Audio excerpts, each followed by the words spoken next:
バレンタインだよ。そっか。まだあったんだって言ったらあ本命れだけど。ですよこれが。めっちゃ美味しそう。ティラミスバスクチーズケーキを作りました。おー、すごいね。チョコチーズね。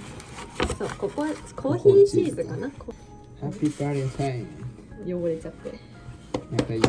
本命。アメリカっぽい。かわいそう。アメリカ感ある。うん。ありがとう。おめでとう。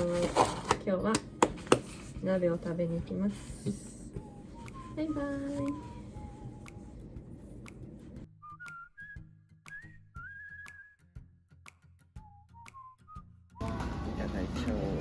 いただいちゃいましょう。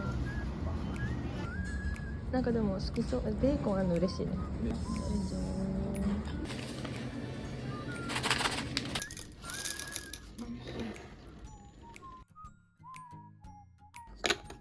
じゃあいきます。お。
うん、うまっ。美味しい。ハッピーバレンタイン。